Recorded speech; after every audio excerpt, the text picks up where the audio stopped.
नमस्कार साथियों। अक्सर हम लोग मानते भी हैं, जानते भी हैं कि डॉक्टर भगवान का दूसरा रूप होते हैं और एक स्वस्थ देश, एक स्वस्थ समाज, एक स्वस्थ परिवार, एक स्वस्थ व्यक्ति डॉक्टर ही बनाते हैं। लेकिन अगर उस डॉक्टर को बनाने की प्रक्रिया अस्वस्थ हो जाए तो वो डॉक्टर कैसे एक स्वस्थ नागरिक को बनाएगा। मैं आंकड़े पीछे चलते रहेंगे, मैं साथ साथ बोलता रहूंगा ताकि आपको समझ में आए कि क्या हैं ये आंकड़े। नाम है नीट। कहीं से भी रिजल्ट देखने के बाद क्या आपको लगता है कि ये प्रक्रिया नीट है, ये प्रक्रिया साफ है, स्वस्थ है, स्वच्छ है? बिल्कुल नहीं लगता। अगर ये आप आंकड़े देखेंगे, 24 लाख बच्चों का भविष्य धूमिल हो रहा है, उस पर पानी फेर दिया गया है इस परीक्षा के माध्यम से। पहले क्या हुआ? तारीख बढ़ाते रहे, बार बार तारीख बढ़ा रहे थे और फिर पूरे सिस्टम की पोल 4 जून को खुल गई। 4 जून पर भी फिर आएंगे, पहले चर्चा इस पर कर लें। पूरे के पूरे 720 आउट ऑफ 720 आउट ऑफ 720, आप पीछे आपके सामने स्क्रीन पे जो आंकड़ा दिख रहा है वो देखिए।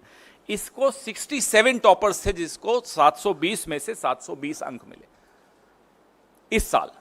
पिछले साल कितने थे, उसके पिछले साल कितने थे? ये तमाम आंकड़े ये विनीत जी ने हमारे रिसर्च करके मुझे दिया। ये बड़ी अच्छी रिसर्च इन्होंने की, ये आपको सारे आंकड़े इसमें दिखेंगे।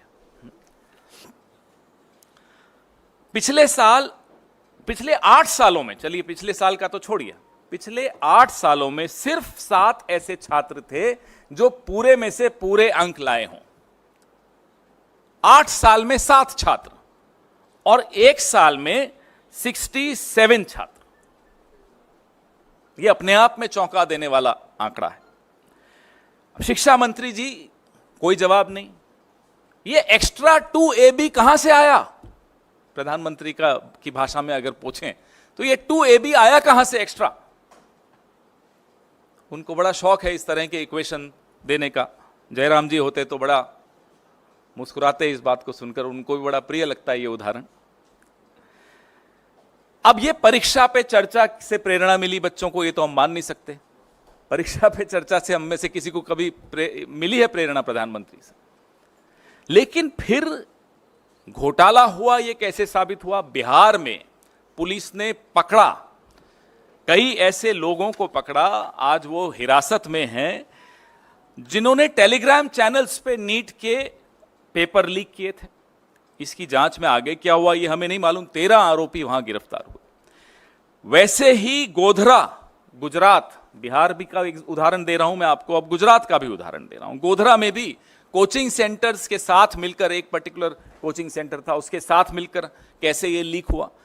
तो ये बिहार और गुजरात, ये एनडीए का गठबंधन क्या नीट डिजास्टर अलायंस हो गया है? एक उदाहरण बिहार से है, दूसरा उदाहरण गोधरा से है, प्रधानमंत्री जी की कर्मभूमि से है। सोचिए, इतना बड़ा घोटाला। कल माननीय सर्वोच्च न्यायालय ने सुनवाई की।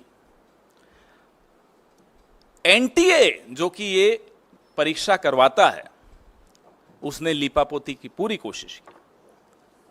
क्या कहा? उन्होंने कहा कि जो 1563 बच्चों को टाइम लॉस की वजह से ग्रेस मार्क्स दिए, और एक माननीय सर्वोच्च न्यायालय की जजमेंट को कोट किया कि साहब इस जजमेंट में यह कहा है कि अगर बच्चों को टाइम लॉस होता है तो वो कैलकुलेट करके इन्हें ग्रेस मार्क्स दिया। उसी जजमेंट में यह स्पष्ट लिखा है कि इंजीनियरिंग और मेडिकल इसमें नहीं आते, इस कैटेगरी में नहीं आते, उनको इस तरह से टाइम लॉस के ग्रेस मार्क्स नहीं दी जा सकते। आप सोचिए कि जजमेंट तक को ट्विस्ट करके यह सरकार किस स्तर पर गिरकर लीपापोती कर सकती है, 24 लाख बच्चों के भविष्य को अंधेरे में डाल सकती है। यह हमने कल सुना और देखा। 4 जून को एक परीक्षार्थी और फेल हुआ था, 400 बोला 240 लाया और 55 ग्रेस मार्क्स लेके सरकार बना के बैठा। वो 55 ग्रेस मार्क्स ही तो हैं। ये रिजल्ट 14 जून को आना था, इसको 4 जून को क्यों किया गया? यही सोचा कि आप लोग जो अभी व्यस्त होंगे, हम सब व्यस्त होंगे चुनावी नतीजों में, पूरा देश टीवी पे सिर्फ चुनावी नतीजे देख रहा होगा, तो ये एक बड़ा विवाद नहीं पैदा होगा, इसलिए 14 जून को 4 जून पे ले आया गया। ये तमाम सवाल हैं जिसके जवाब नहीं मिले हैं। अब माननीय सर्वोच्च न्यायालय के फैसले के अनुसार ग्रेस मार्क्स तो हटा दिए, लेकिन जो 24 लाख बच्चों के जहन में, के मन में, के दिमाग में जो सवाल उठ रहे हैं, उसका जवाब माननीय शिक्षा मंत्री तो दे नहीं रहे। वो तो स्तुति वंदन में लगे हुए हैं मोदी जी के, जैसा कि पूरा कैबिनेट लगा रहता है। अब 580 से ज्यादा नंबर, ये आंकड़े जरूर देखिएगा जब मैं ये बार बार, क्योंकि इसमें इन्होंने मेहनत की है विनीत जी ने, बहुत कायदे का ये आंकड़े, ये सिर्फ आंकड़े देख लें तो इस प्रेस कॉन्फ्रेंस की भी जरूरत नहीं है, इतने महत्वपूर्ण आंकड़े हैं ये। 580 से ज्यादा मार्क्स लेने वाले छात्रों के जो एग्जामिनेशन सेंटर हैं, हम ये मांग करते हैं कि उन एग्जामिनेशन सेंटर्स के साथ उनके नाम जारी किए जाएं, वो बहुत आवश्यक है। दूसरी हमारी मांग यह है कि जो 12वीं के बोर्ड के मार्क्स का मिलान नीट के टॉपर्स के साथ किया जाए, क्योंकि एक सूचना है कि कुछ ऐसे छात्र हैं जिन्होंने 12वीं भी संघर्ष करके पास की, कोई ज्यादा अच्छे नंबर नहीं लाए, लेकिन नीट में टॉपर हो गए। हम नहीं कह रहे नहीं हो सकते, ऐसे लोग आगे चल के शिक्षा मंत्री और प्रधानमंत्री भी बन सकते हैं, इसमें कोई हमें उसमें नहीं है, लेकिन नीट में इतने मार्क्स ले जाएं, थोड़ी गड़बड़ की आशंका वहां 24 लाख बच्चों के मन में है,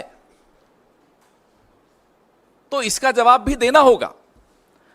जिस जिस एग्जाम सेंटर पर औसत से ज्यादा हाई मार्क्स वाले परीक्षार्थी हैं, उनकी वीडियो रिकॉर्डिंग भी जारी की जाए, ताकि पता चल सके कि ये एक्स्ट्रा मार्क्स ग्रेस से मिले हैं, डिसग्रेस से मिले हैं, कैसे मिले हैं ये मार्क्स। तो इसकी वीडियो रिकॉर्डिंग भी सामने आए, थोड़ा आवाज प्लीज, इसकी वीडियो रिकॉर्डिंग भी सामने आनी चाहिए। अब इसमें कुछ और महत्वपूर्ण बिंदु, एक सबसे ज्यादा यह है जो इन्होंने ही मुझे सुबह बताया कि एक विंडो खोली गई 2 दिन की, उसमें बच्चों ने ऑप्शन दी कि नहीं मुझे ये नहीं, ये सेंटर चाहिए। बिहार का एक बच्चा गुजरात के सेंटर में एग्जाम देने जाए, वो भी उस विंडो का फायदा उठाते हुए बोले नहीं मुझे ये नहीं, बिहार का सेंटर नहीं चाहिए, गुजरात का सेंटर चाहिए, 1500 किलोमीटर दूर का सेंटर चाहिए। ऐसे कई उदाहरण हैं। हम ये भी मांग करते हैं कि उन तमाम बच्चों की सूची भी सार्वजनिक की जाए जिन्होंने इस विंडो का लाभ उठाते हुए अपने सेंटर्स बदले, और ऐसे बच्चों की भी सूची सामने लाई जाए जो हैं राजस्थान के और जा रहे हैं केरला, उदाहरण दे रहा हूं, एग्जाम देने इतना दूर जा रहे हैं, ना उनके कोचिंग सेंटर के पास है वो सेंटर एग्जाम का, न उनका जहां वो रहते हैं वहां के पास है, तो इतना दूर जाने की क्या आवश्यकता पड़ी। तो कई चीजें निकल कर आएंगी अगर इसका जवाब हमको मिलेगा तो। एक दुर्भाग्य यह भी है कि रेल मंत्री हो, शिक्षा मंत्री हो, गृह मंत्री हो और भगवान के अवतार खुद हो प्रधानमंत्री, कोई अकाउंटेबिलिटी नहीं लेना चाहता। जवाबदेही का जो एक संस्कृति थी इस देश में, वो लाल बहादुर शास्त्री जी की हो, वो माधवराव जी सिंधिया की हो, वो संस्कृति अब आपको बिल्कुल नहीं दिखती। चलिए इस्तीफा आप नहीं दे रहे, यूपीए के शासनकाल में सिर्फ आरोप लगते थे, बाद में झूठे भी साबित हो गए, आरोप लगते थे और इस्तीफा हो जाता था, जवाबदेही थी। आज वो मंत्री मुस्कुराते हुए आरोप हम पर सब पर लगाता है, इस देश के नागरिकों पर लगाता है कि ये मोटिवेटेड प्रोटेस्ट हो रहा है।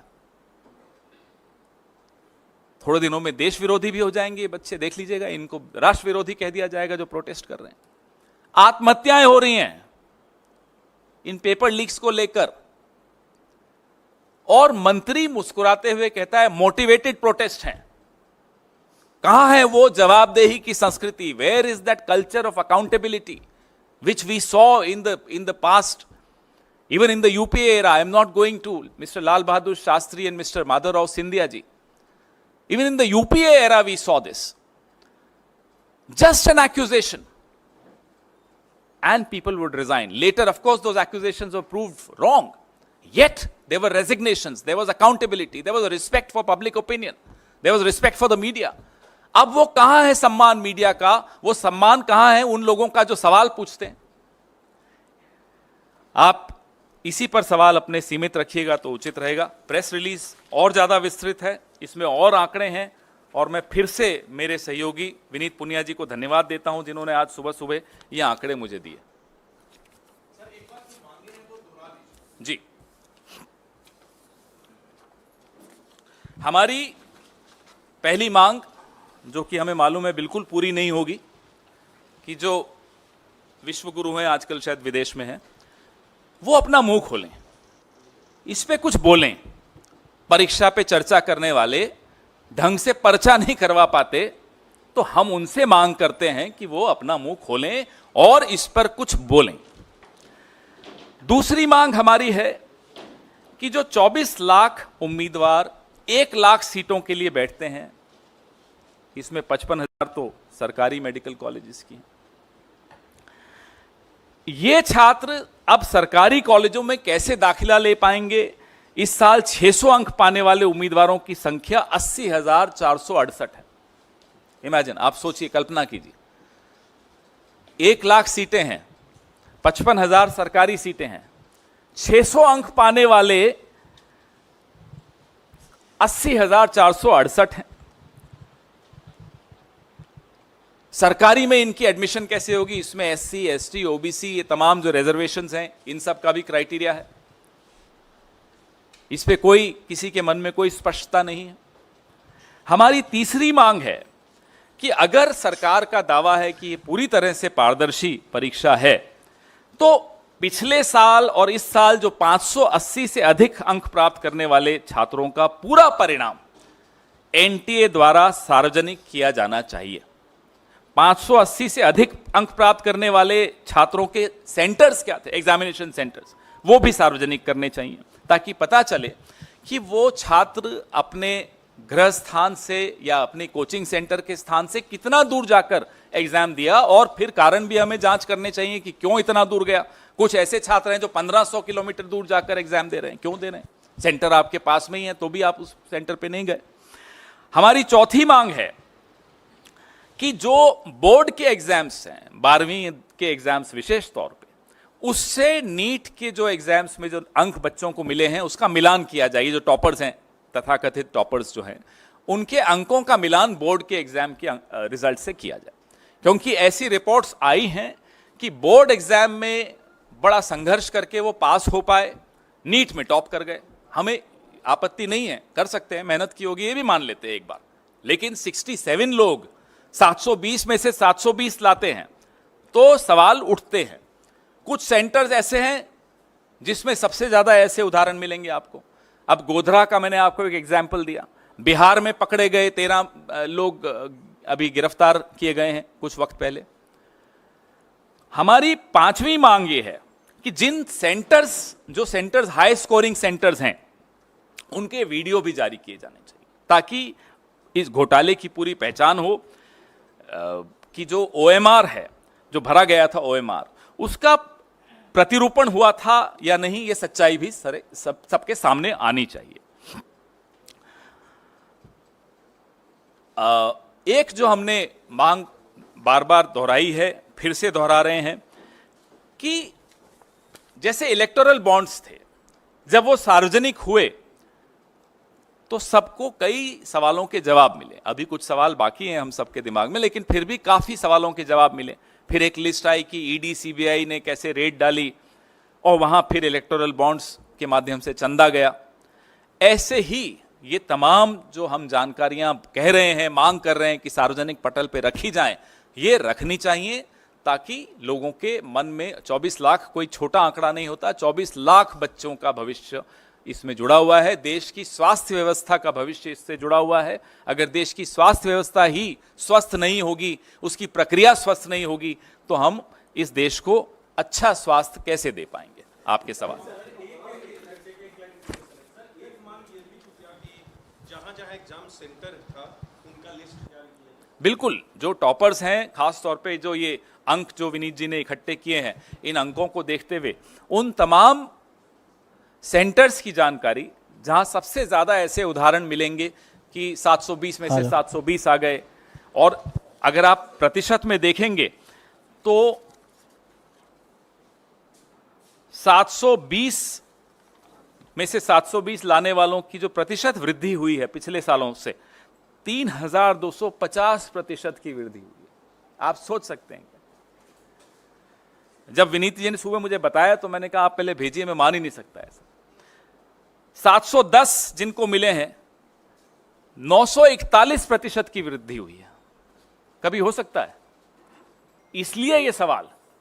पवन जी, मेरा सवाल है कि अब सिर्फ नॉर्थ के राज्य नहीं, साउथ के राज्यों में भी इसके सवाल उठने लगे इसको लेकर, एग्जाम को लेकर, और तमिलनाडु सरकार ने तो सीधे तौर पे इस एग्जाम को रद्द करने की मांग की है, पूरे एग्जाम को रद्द करने की। क्या कांग्रेस पार्टी इससे सहमत है? देखिए, इतना अगर बड़ा प्रश्न चिन्ह लग जाए, इतना बड़ा सवालिया निशान लग जाए किसी एग्जाम की प्रक्रिया पर, तो जाहिर सी बात है मांगें उठेंगी, और सरकार को चाहिए कि इन मांगों को डिसमिस किए बगैर सब कुछ सार्वजनिक पटल पर रखा जाए। पवन सर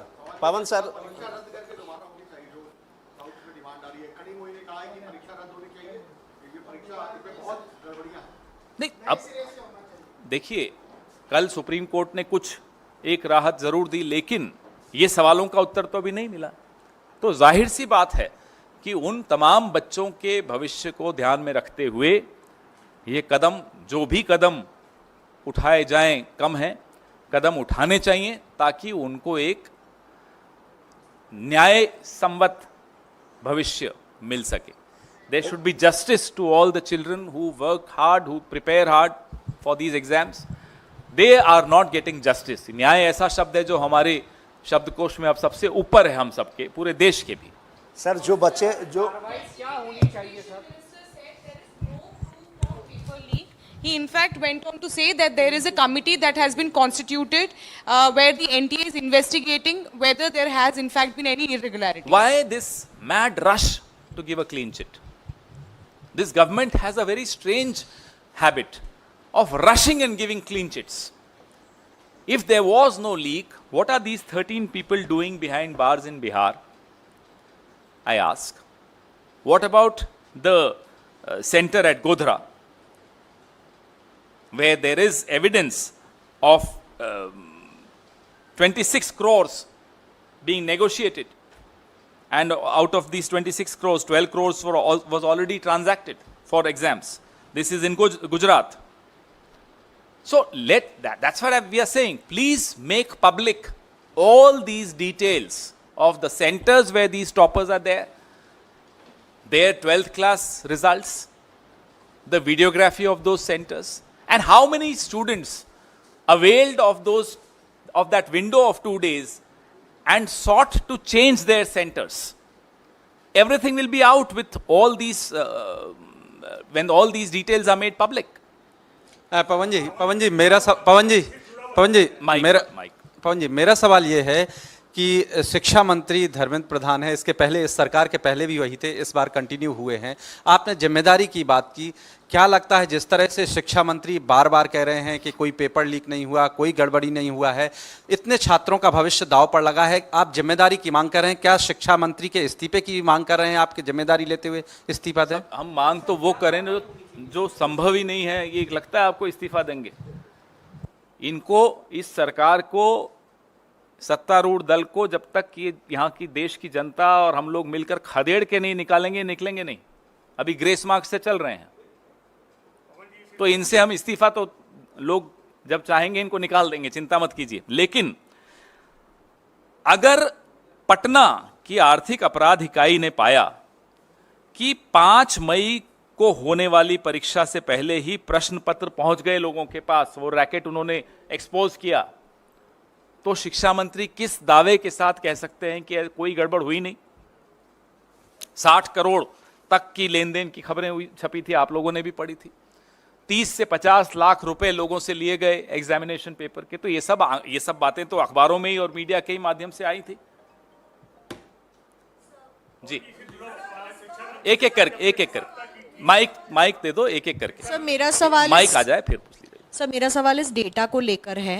किसको लेकर है? डेटा को लेकर है। आप जो दिखा रहे हैं आंकड़े, उसमें जो चेंज इन परसेंटेज दिख रहा है, इसके पीछे दो जो लॉजिकल रीजंस अभी तक सामने आए हैं वो ये है कि पिछले सालों से इस साल का जो सिलेबस था एनसीईआरटी का नीट के लिए, वो 15 to 20% रिड्यूस किया गया, ग्रेडिंग ऑफ पेपर्स इजी की गई, और जो बच्चे थे, जो आप कह रहे हैं कि 2 दिन का विंडो मिला रजिस्ट्रेशन के लिए, क्योंकि काफ़ी कंप्लेंट्स उस वक्त आई थी बच्चों की कि रजिस्ट्रेशन नहीं हो पा रही क्योंकि वेबसाइट पे लॉक जैम था, तो उनके लिए रजिस्ट्रेशन खोली गई थी एनटीए की तरफ से।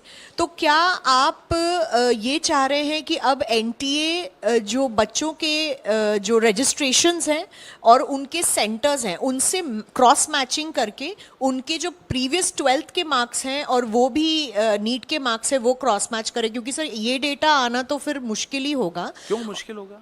देखिए, इट्स नॉट सो, इतना मुश्किल नहीं है कि उस 2 दिन की विंडो में, हम उस 2 दिन की विंडो को क्यों खोला गया उस पर सवाल अभी नहीं उठा रहे। हम ये सवाल उठा रहे हैं कि उस 2 दिन की विंडो में ऐसे कितने और कौन से बच्चे हैं जिन्होंने सेंटर्स बदले, right?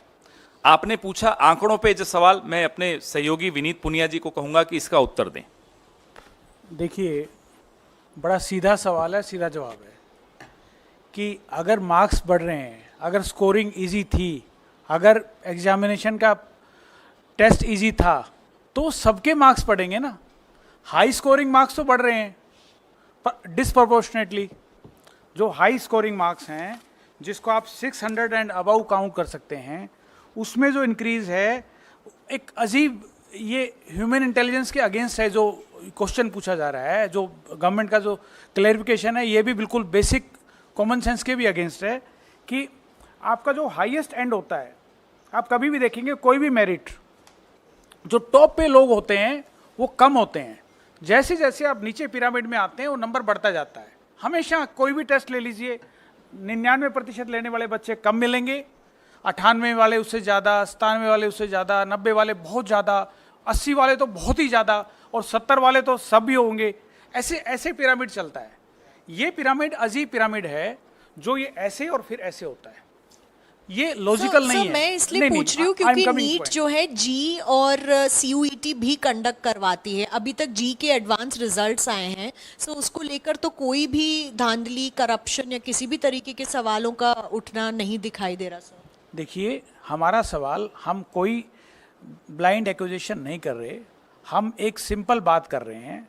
Late there be investigation, independent, clear, transparent, clear way से स्टूडेंट्स को सेटिस्फेक्शन मिले। 24 लाख स्टूडेंट्स का सवाल ही नहीं है, उनके साथ जो कम से कम 4 लोग, जो एक बच्चा जब तैयारी करता है तो उसके 4 घर वाले साथ तैयारी कर रहे होते हैं, वो भी उतना ही इन्वॉल्व होते हैं उस एग्जामिनेशन में 2 साल के लिए।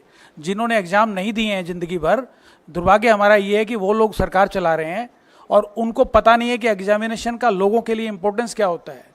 जो लोग एग्ज़ाम देते हैं वो जानते हैं कि अकेला बच्चा पढ़ाई करता है, उसके सब लोग तैयारी करते हैं, नंबर 1 बात। नंबर 2 बात, जो अगले साल पेपर देने वाले हैं उनको भी हमें विश्वास दिलाना ज़रूरी है कि ये सिस्टम, ये ट्रांसपेरेंट है। अगर कोई गलती होगी तो उसको सज़ा मिलेगी। ये गवर्नमेंट इस तरह से काम कर रही है जैसे कुछ गलती हुई नहीं। हम नहीं कह रहे कि ये हुआ या ये नहीं हुआ। Let government come out with all the data, with all the transparent thing, let there be investigation. As we are reiterating our demand for Supreme Court monitored investigation. That is the demand that we have been putting up for again and again. Thank you. Mike दे दो इन्हें, एक second. कल शिक्षा मंत्री ने जिस तरह से प्रेस वार्ता की, उनके बयानों में काफी विरोधाभास है। एक और कहते हैं कोई गलती हुई नहीं, कोई धांधली नहीं हुई, उसके बाद कहते हैं जो दोषी होगा उसको हम सजा देंगे। साथ ही साथ आप लोग को इशारा करते हुए कहते हैं कांग्रेस गलतफहमी में न रहे, कोई नेक्सस पाया जाएगा तो कार्रवाई होगी। जब आपको उनकी बातों में ही विरोधाभास नजर आ गया तो आप समझ लीजिए कि इन सवालों की कितने महत्वपूर्ण हैं ये सवाल और क्यों इनके जवाब की आवश्यकता पूरे देश को है, ना केवल 24 लाख बच्चों को लेकिन उनके अभिभावकों को भी, पूरे समाज को ये जानना, पूरे देश को ये जानना आवश्यक है कि हुआ क्या, कैसे इतने सारे बच्चों को 720 में से 720 मिल गए और कुछ सेंटर्स पे सबसे ज़्यादा ऐसे उदाहरण मिल रहे हैं। तो ये तमाम सवाल जो हम उठा रहे हैं, इनकी जांच और इनकी जवाब आवश्यक है। सर नीट के माइक दे दो इन्हें। बड़ी पार्टी होने के नाते और जो आपको मैंडेट मिला इस बार, जिससे आप काफ़ी खुश हैं आपकी पार्टी, क्या कार्रवाई की उम्मीद आप एक्सपेक्ट कर रहे हैं गवर्नमेंट से? क्या कार्रवाई होनी चाहिए, क्योंकि पूरी जनरेशन की बात है। अगर इस देश में इतनी चर्चा इस मुद्दे पर हो रही है, सोशल मीडिया हो, विपक्ष हो, छात्र और उनके अभिभावक हों, पूरे समाज में इसकी जगत बात चल रही है, हर राज्य में इसके बारे में सवाल पूछे जा रहे हैं, फिर भी अगर इस सरकार पे दबाव नहीं पड़ता और वो इसके जवाब नहीं देती, तो आप समझ सकते हैं कि ये किस तरह की सरकार है। जवाब तो इन्हें देना पड़ेगा। सर हाँ जी।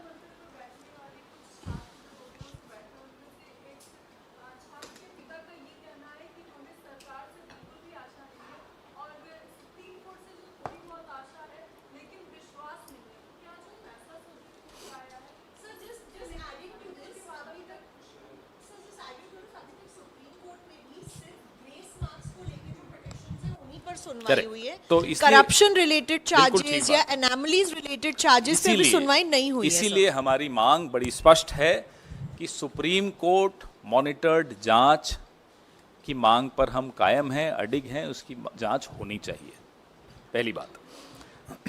जी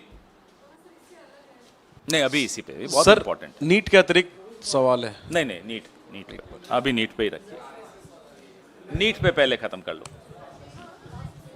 हाँ बात, हाँ पवन जी, हाँ, कल मैंने एक सवाल रखा था जिसके प्रॉपरली जवाब नहीं मिला कि एम्स के एक्स डायरेक्टर मिस्टर से लेके कोई सारे बड़े हस्ती इसमें शामिल है, मगर आप लोग किसी इंडिविजुअल का नाम ले नहीं रहे हो, उनके पनिशमेंट की ये नहीं कर रहे हो। सेकेंडली, आपका जो 5 डिमांड है, उस 5 डिमांड को अगर बिल्कुल ही ना माने तो आपके या इंडिया ब्लॉक की क्या प्लान है आगे एजिटेशन की? नहीं, हम बिल्कुल इसको हर स्तर पे उठाएंगे। अधिवेशन, संसद का सत्र भी शुरू हो रहा है, हर स्तर पर इसको हम उठाएंगे और मजबूती से उठाएंगे। जो छात्र हैं, उनके अभिभावक हैं, उनको भी हम दिलासा दे रहे हैं कि आपकी आवाज़ उठाने के लिए कांग्रेस पार्टी और इंडिया गठबंधन के तमाम साथी बिल्कुल मुस्तैदी से तैयार हैं। रही बात नाम लेने की, गैर जिम्मेदाराना तरीके से मैं किसी का इस मंच पर बैठ के नाम नहीं लूँगा। हमारे सवाल हैं, जांच होगी, जिसके नाम आने होंगे सामने आएंगे। अभी मुझे बताया कि रजिस्ट्रेशन बंद होने के 24 दिन बाद लिंक खोला, ये भी एक सवाल था।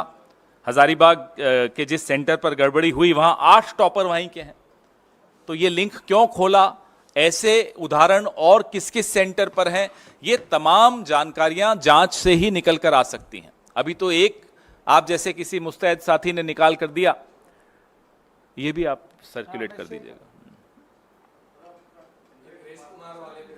क्या हुआ? इंद्रेश कुमार कौन है? अच्छा सर पवन जी, सर आप ले रहे सवाल? अब माइक वाले से पूछ लेते, माइक वाले को पूछ लेते। माइक वाले, अगर माइक लेकर भी चुप रहोगे तो क्या फायदा माइक लेने? मैं तो आपकी इजाजत का इंतजार कर रहा था। तो सर, आरएसएस के नेता है इंद्रेश कुमार, बड़ा दिलचस्प बयान उन्होंने दिया है। उन्होंने कहा है कि जो अहंकारी बन गए उन्हें 241 पर रोक दिया गया और जो राम विरोधी हैं वो 234 पर रुक गए। प्रभु का न्याय है। तो अहंकारी सीधे सीधे मोदी सरकार को, बीजेपी को कहा है बीजेपी के बड़े नेता इंद्रेश कुमार ने, इस पर क्या जवाब है? हुजूर आते आते बहुत देर कर दी। अहंकार आज दिख रहा है आपको? मोहन भागवत जी की हमने कुछ टिप्पणियां भी सुनी थी पिछले हफ्ते या इसी हफ्ते शायद बोले थे। ये बीज तो आपने ही बोए थे, बोते बबूल हो, फिर वो बबूल वृक्ष बनता है, वृक्षासन करते हुए भी दिखता है। देखा था ना परसों वृक्षासन का ट्वीट आया था प्रधानमंत्री का। फिर आप सोचते हो उस वृक्ष से आम निकलेंगे, तो वो तो हो नहीं सकता। जब मणिपुर पे चुप थे प्रधानमंत्री, तब बोले क्या मोहन भागवत जी? उन्होंने याद दिलाया कि आपका ये राजधर्म है, आपको बोलना चाहिए। हाथरस पे जब प्रधानमंत्री की पार्टी जो कर रही थी आपके सामने था, तब बोले मोहन भागवत उनको, टेनी पे बोले हों, किसानों पे बोले हों, अग्निवीर पे बोले हों, बिल्किस बानो पे बोले हों, अखलाक और पहलू पे बोले हों, कन्हैयालाल टेलर के हत्यारे भाजपा के सक्रिय सदस्य थे, जब ये बात सामने आई उस पे मोहन भागवत जी कुछ बोले क्या? अब बोलने से क्या फायदा, इंद्रेश जी हो या मोहन भागवत जी हो, कौन सुन रहा है? अब तो मोदी जी ने उनको अप्रासंगिक बना दिया है, और जो रही सही कसर थी 10 साल की, मोहन भागवत जी की चुप्पी ने उनको अप्रासंगिक बना दिया। जब आप अप्रासंगिक बन गए, अब आप बोलते रहिए, कौन सुन रहा है आपको? क्या कहते हैं वो, नक्कार खाने में तूती है, बजने दीजिए, कौन सुन रहा है? इसी में एक और थोड़ा सवाल है। इंद्रेश कुमार ने कल ही कहा अयोध्या के पूर्व सांसद के लिए कि लल्लू जी ने जनता पर बहुत जुल्म किए। भगवान राम ने कहा इस बार रुक जाओ, अगली बार 5 साल के बाद तुम्हें देखेंगे, तुमने जुल्म बहुत किए। इनकी बातों को कौन गंभीरता से ले रहा है? मोदी जी खुद नहीं लेते इनकी बातों को गंभीरता, हम क्यों लें? पवन जी, जिस तरह से राहुल गांधी जी ने लोकसभा सीट चुनने को लेकर कहा है, क्या वायनाड सीट से प्रियंका गांधी वाड्रा आप चुनाव लड़ेंगे? कमाल के सवाल पूछ रहे हैं। नहीं, उन्होंने कहा कि 2 सीटों में से एक। वो तो कोई भी 2 सीटों पे नहीं रह सकता, एक पे ही रह सकता है, उसमें क्या कोई नई बात है, बताइए। पवन जी, जिस तरीके से एग्जिट पोल आए और उसके बाद में जो रिजल्ट आए, रिजल्ट में कांग्रेस पार्टी की ओर से माना जा रहा है और देखा भी जा रहा है कि कहां 52 से आप 99 पर पहुंच गए, 234 का आंकड़ा आपने छू लिया। कई राज्यों में बेहतर प्रदर्शन किया, खासकर उत्तर प्रदेश में, लेकिन छत्तीसगढ़, मध्य प्रदेश, उत्तराखंड, हिमाचल ऐसे राज्य हैं जहां बिल्कुल शून्य पर आ गई कांग्रेस। तो क्या कोई जवाबदेही, जिम्मेदारी भविष्य में संगठन को लेकर के तय होगी? क्या बदलाव होंगे जहां आपने प्रदर्शन अच्छा नहीं किया है? विक्रांत जी, जाहिर सी बात है कि जहां हमारी प्रदर्शन अच्छा रहा है वहां की भी रिपोर्ट लेते हैं कि क्या ऐसा किया जिससे हमें लाभ हुआ। जहां प्रदर्शन अच्छा नहीं रहा वहां की भी रिपोर्ट लेते हैं। ये तो हमेशा ही होता है, हर पार्टी लेती होगी, मैं ये मानता हूं कि यहाँ क्यों हमारा प्रदर्शन अच्छा नहीं रहा, कहाँ कमी रह गई। कई एस्पेक्ट्स होते हैं, कई कारण हो सकते हैं, हर कारण का विश्लेषण करना आवश्यक है। जवाबदेही की तो बात अलग है, लेकिन पहले जानकारी तो पूरी मिलनी चाहिए, पूरी रिपोर्ट आ जाए। हमारे जो प्रभारी महासचिव हैं अलग अलग राज्यों के, वो सब अपनी अपनी रिपोर्ट दे रहे हैं, उसके बाद उस पर चर्चा भी होगी। Pawan sir, sir Kuwait fire incident के बाद में आज बॉडीज़ इंडिया पहुंच गई हैं, उसको लेकर लेकिन पॉलिटिक्स हो रहा है। केरला में जो हेल्थ मिनिस्टर है उन्होंने ये बात बोली है कि हम लोगों ने परमिशन मांगी थी, हमें कंसेंट नहीं मिला कुवैत जाने का। ज़्यादातर जो बॉडीज़ हैं वो केरला से बिलोंग करने वाली, उनकी फैमिलीज वेट करें, लेकिन हम लोगों को वहाँ जाने का मौका ही नहीं दिया इस सरकार ने। इस पर आपको क्या कहना है? बहुत ही हृदय विदारक घटना हुई जिसमें हमारे भारत के कई नागरिक मौत के मुंह में समा गए। उन सब के परिवारों को हमारी तरफ से श्रद्धांजलि। अधिकतर केरल राज्य से थे। इस पे सत्तारूढ़ दल को चाहिए कि किसी भी तरह की हल्की राजनीति ना करें और सबको साथ मिलकर परिवारों को ढाढ़स भी बंधाना है, और जो भी न्यायोचित कदम हैं वो उठाने चाहिए। इसमें सबको मिलकर काम करना होगा।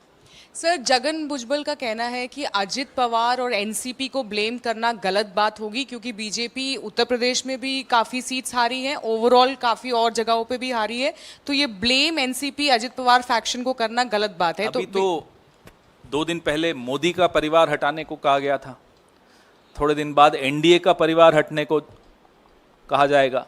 देखते जाइए क्या क्या होता है, आपको मनोरंजन बहुत मिलेगा।